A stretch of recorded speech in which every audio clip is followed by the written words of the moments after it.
সৰা পাতত আজিতে যাৰ ছবি মলিন আকাশত মেঘৰ ঘিৰণি কাগজতে লিখা টিপ্পনী ভাহি আহে ৰিক্তময় সুতাজি ৰাতিৰ কোলাহৰে মাথো মুক্ত চিঞৰণি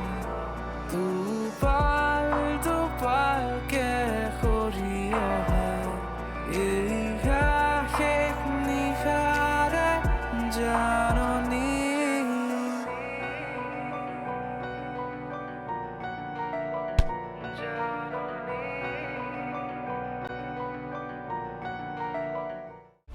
যত দোষ এই নন্দু ঘোষ চেনিৰ টেমাটোত চেনি নাথাকিলে মই নাই বুলি ক'ব নালাগিব আছে বুলি ক'ব লাগিব মিঠাতেলৰ বটলটো আনিব দিলে নানিলে মই আনিছে বুলি ক'ব লাগিব কি যে মানুহ এটাৰ পাল্লাত পৰিলো নহয় কত সপোন মোৰ অথলে গ'ল মোৰ যে লগৰ ছোৱালীজনী আছিলে তাই অকণমান লগ পাব বিচাৰিছিলে সেইকাৰণে অলপ ওলাই যাম বুলি ভাবিছিলোঁ কথাবোৰ বুজি কিয় নোপোৱা মোৰ কাম আছে মানুহ এজন লগ কৰিব যাব লাগিব নহ'ব বুলি কৈছোঁ নহয় যাবই লাগিব মই কামৰ পৰা ওলাই নিদিব দিদি তোক ইয়াত কাম কৰিবলৈহে পইচা দিওঁ কথাৰ মহলা মাৰিবলৈ নহয় সঁচাকে যদি কাম কৰিবলৈ মন আছে কাম কৰিবলৈহে আহিবি নেক্সট টাইম তোৰ মুখখনলৈ নাচাওঁ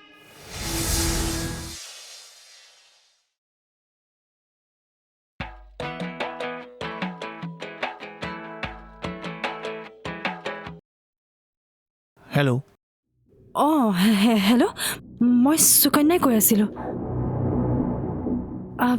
চিনি পাইছেনে হয় পাইছোঁ আপুনি হেল্ল' বুলি কওঁতে চিনি পাইছোঁ কেনেকৈ ষ্টেমাৰিং আপুনি হয়তো নাজানে ইয়াৰ প্ৰতিকাৰ আছে এই ৰৈ ৰৈ কথা কোৱাৰ বাবে আপুনি হয়তো কেতিয়াবা বিভিন্ন পৰিস্থিতিৰ সন্মুখীনো হৈছে বাৰু আপুনি কিয় ফোন কৰিছিল কওকচোন মই মানে চাওক মেডিকেল ছায়েন্সৰ মতে আত্মবিশ্বাসৰ অভাৱ হ'লে এনেকুৱা প্ৰব্লেমৰ সৃষ্টি হ'ব পাৰে অৱশ্যে অন্য কাৰণো থাকিব পাৰে আচলতে মই অন্য কাৰণ এটা লৈহে ফোন কৰিছিলোঁ মানে আমাৰ এখেতৰ কথা লৈ হয় বাৰু কওকচোন আপুনি মানে আপুনি কোৱাৰ দৰে মই এখেতৰ তাত কিছুমান লক্ষণ দেখা পাইছোঁ যিবিলাক স্বাভাৱিক আপুনি কথাবিলাক আগতেই বুজি পাব লাগিছিল বাৰু কোনো কথা নাই আপুনি তেওঁক মোৰ তালৈ লৈ আহিব ফোনত কথা পাতি সমাধান উলিয়াব নোৱাৰিনে যদি আপুনি কিবা দৰৱো দিয়ে মই আনৰ ব্যৱস্থা কৰিম মেডাম এয়া পানী লগা জ্বৰ নহয় যে এটা দৰৱ খালেই ভাল হৈ যাব কাউন্সেলিং কৰিব লাগিব মানে মই প্ৰণয়ৰ লগত কথা পাতিব লাগিব তাৰ মনৰ অৱস্থাটো মই বুজিব লাগিব কিন্তু মই এখেতক কি বুলি ক'ম এখেত যাব জানো নাহিব মই জানো তেওঁ নাহিব ইয়াৰ আগতেও মই তেওঁৰ চিকিৎসা কৰিব বিচাৰিছিলোঁ কিন্তু তেওঁ পলাইছিল মোৰ পৰা বাৰু মই চেষ্টা কৰিম ঠিক আছে হ'ব কি কৰা যায় বাৰু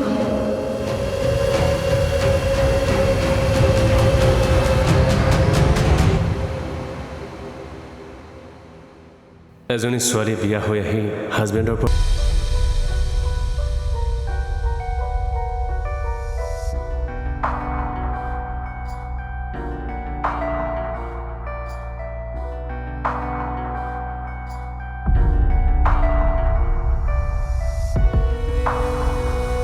নিৰাপত্তা দিব নোৱাৰিলেওতো তই এটলিষ্ট সঁচা মৰম দিব পাৰ আনৰ কথাত প্ৰৰোচিত হৈ প্ৰশ্ন কৰাতকৈ তই তাইৰ সন্মুখত ঢাল হৈ থিয় দিব লাগিছিল। দুৰ্গা আৰু মায়ে আগতেও বৰ্ণালীৰ ক্ষেত্ৰত এনেকুৱা কৰিছিল। তাইৰ বিৰুদ্ধে বিভিন্ন কথা কৈ মোক প্ৰৰোচিত কৰিছিল। তেতিয়া বুজি পোৱা নাছিলোঁ, কিন্তু এতিয়া সিহঁতৰ কথাত তই ভুল নাযাবি প্ৰণয়। সুকন্যা সহজ সৰল ছোৱালী আৰু সুভাষো তোৰ ভাল বন্ধু। তেনেকুৱা কথা মনলৈ অনাটো পাওঁ। সুকন্যা মোৰ পত্নী, ভাল পাওঁ তাইক মই। এতিয়াৰ পৰা তাইক মই কোনো কষ্ট নিদিয়াকৈ আৱৰি ৰাখিম।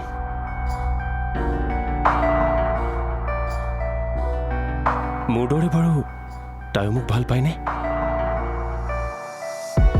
কেতিয়াও সোধাই হোৱা নাইচোন।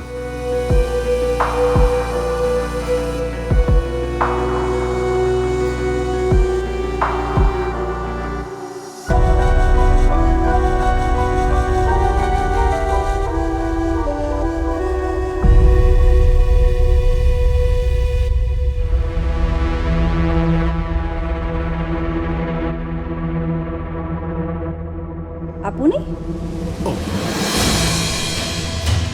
নমস্কাৰ দেই, মই ৰবীন হালৈ।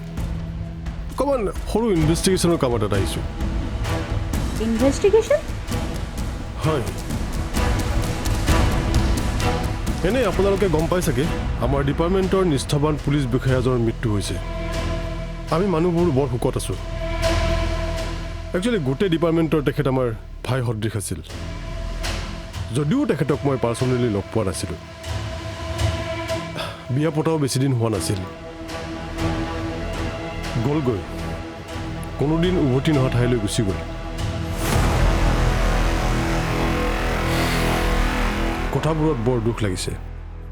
আপুনি এইবোৰ কথা মোক কিয় কৈ আছে? অঁ, চাওকচোন, এইবোৰ কথা বাৰু মই আপোনাক ক'ব লাগেনে? আচ্ছা, শুনিছোঁ এছ.আই. বিশাল গগৈ হেনো এইখন ঘৰলৈ বৰকৈ অহা যোৱা কৰিছিল। আপোনালোকৰ কিবা সম্পৰ্কীয় আছিল নেকি? নাছিল। নাছিল? তেন্তে গগৈ প্ৰায় ইয়ালৈ কিয় আহিছিল? শুনিছোঁ আপোনালোকৰ ঘৰত হেনো বৰ ধুনীয়া ছোৱালী এজনী আছে।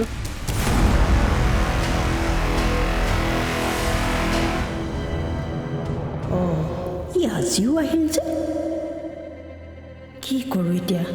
সেইফালে বা আকৌ কি কথা বতৰা চলিছে? মই কিবা ক'ম, সিফালে কিবা হ'ব। ফোন কৰি সুধিবলৈ এইডালো বেয়া হৈ থাকিল নহয়। হে প্ৰভু, তুমিয়ে বচাবা আৰু।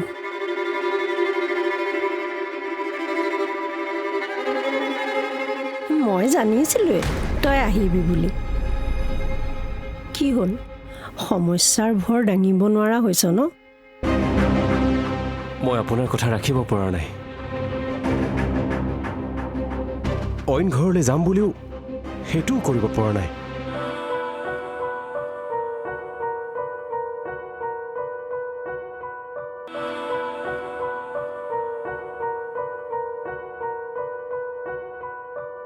শুনিছোঁ আপোনালোকৰ ঘৰত হেনো বৰ ধুনীয়া ছোৱালী এজনী আছে।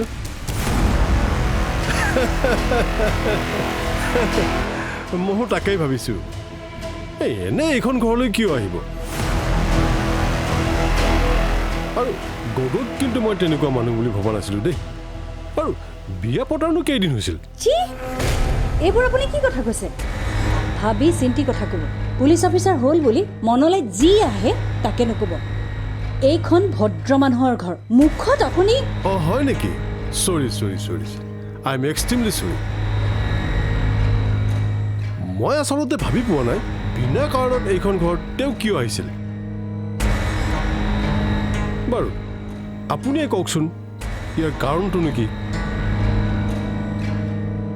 তাৰমানে আপুনি নাজানে? বাৰু ঘৰৰ অন্য মানুহবোৰে হয়তো জানিবও পাৰে। মাতকচোন, মাতক। মই মাতিম। প্ৰণয়, মিষ্টাৰ প্ৰণয় চৌধুৰী ছোৱালীজনীৰ নামটো কি আছিল দুৰ্গা দুৰ্গা দুৰ্গা চৌধুৰী তেওঁলোক ঘৰত নাই আছে আছে আছে প্ৰণয় সুকন্যা সুকন্যা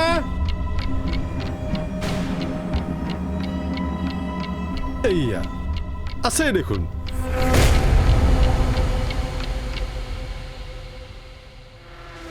আপুনি গমেই নাপায়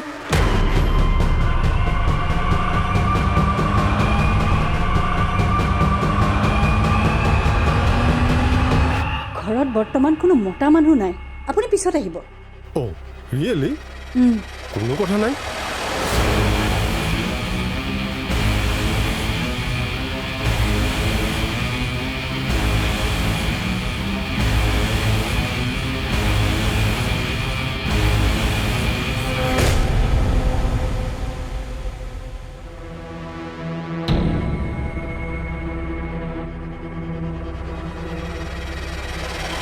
কি এইটো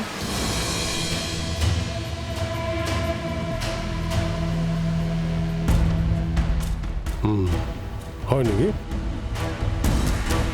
আপুনিয়ে সুকন্যা নহয় জানো প্ৰণয় চৌধুৰীৰ দ্বিতীয় পত্নী হয় হা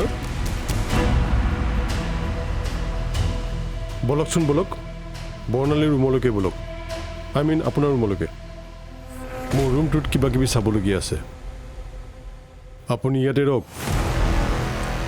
বলক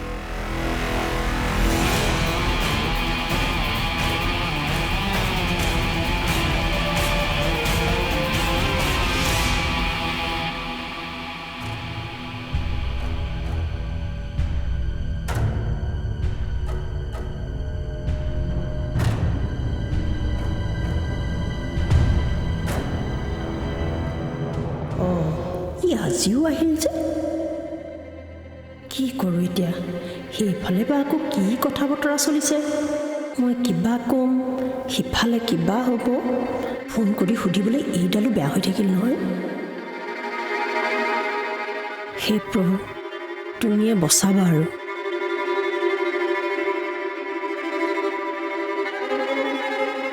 মই জানিছিলোঁৱে তই আহিবি বুলি কি হ'ল সমস্যাৰ ভৰ দাঙিব নোৱাৰা হৈছ ন মই আপোনাৰ কথা ৰাখিব পৰা নাই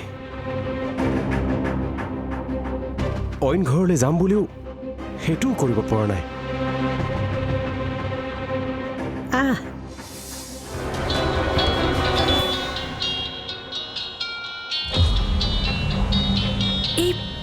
এই নাম্বাৰটোৰ পৰাই ফোন আহি থাকে ৰিচিভ কৰক লাউড স্পীকাৰত দিয়ক কোনেও একো কৰিব নোৱাৰে প্ৰেমত বহুত শক্তি থাকে আৰু সেই প্ৰেমে তহঁতক পোহৰ দেখুৱাব পত্নী মানে অৰ্ধাংগিনী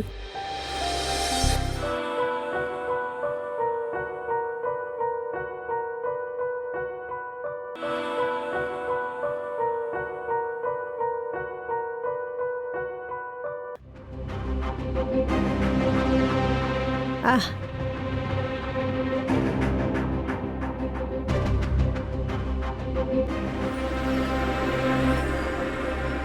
কোনো কথা নাই কেতিয়াবা আমি ভবাতকৈ সময় বেছি শক্তিশালী হয় আৰু সেই সময়ৰ কথা মতেই আমি চলিব লগা হয় আৰু সেইটো কৰাই উচিত মোৰ ভয় হয় সেই অপশক্তিবোৰে সুকন্যাক অনিষ্ট কৰিব বুলিহে এইবোৰ মই কেনেকৈ সহ্য কৰিম নোৱাৰে পবিত্ৰ হৃদয় তাই দুয়োৰে ছায়া হৈ থাকিবি কোনেও একো কৰিব নোৱাৰে প্ৰেমত বহুত শক্তি থাকে আৰু সেই প্ৰেমে তহঁতক পোহৰ দেখুৱাব পত্নী মানে অৰ্ধাংগিনী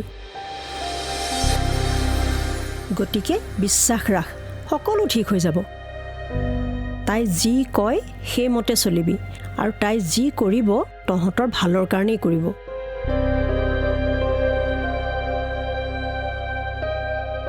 কি হ'ল কিছুমান কথা মই কাকো খুলি ক'ব নোৱাৰোঁ ক'লেও কোনেও বিশ্বাসেই নকৰিব মোক পাগল বুলি ক'ব কিন্তু মই পাগল নহয় মই সকলো জানো সকলো বুজো কিন্তু তথাপিও কেতিয়াবা এনেকুৱা লাগে মই যেন এই ঠাইডোখৰত আছোঁ যদিও নাই মই যেন অন্য জগততহে আছোঁ মই কাকো বুজাও ক'ব নোৱাৰোঁ তাৰমানে মই কি পাগল নেকি তাৰমানে পাগল নহয় ন শান্ত হচোন শান্ত হ সকলোৰে সমাধান এইটোত থাকে এইটো যিদিনাখনে নিয়ন্ত্ৰণ কৰিব পাৰিবি সেইদিনাখনে সকলো প্ৰশ্নৰ উত্তৰ পাবি এতিয়া যা মোৰ কাম আছে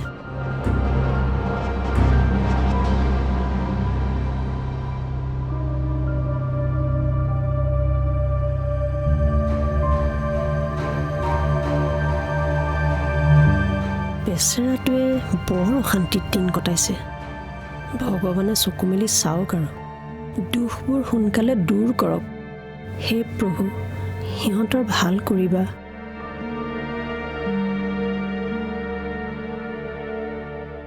মই যিমানখিনি কথা জানো সিমানখিনিহে ক'ব পাৰিম আৰু এইখিনি কথা মই এছআই বিশাল গগৈকো কৈছিলোঁ কওকচোন আচলতে মই যেতিয়া এইখন ঘৰলৈ বিয়া হৈ আহিছিলোঁ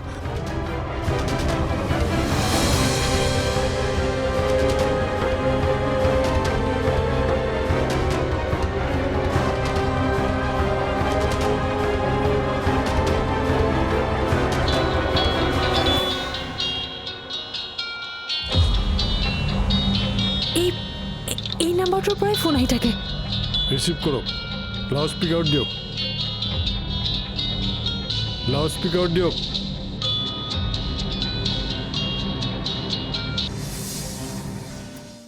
আমি সকলোৱে কৰ্ম কৰোঁ কোনোৱে প্ৰফুল্ল চিত্তে আৰু কোনোৱে বাধ্যত পৰি যি কাৰ্য প্ৰফুল্ল চিত্তে কৰা হয় তাত যিমান কষ্ট হ'লেও দুখ ভাগৰ অনুভৱ কৰা নহয় আনহাতে বাধ্যত পৰি কৰা কাৰ্যই মানুহক মানসিকভাৱে কষ্টহে দিয়ে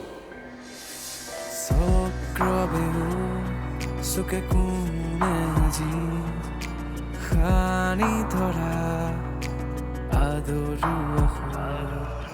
খৰা পাতত আজি তেজৰ ছবি মলিনা কাষত মেঘৰ শিৰণি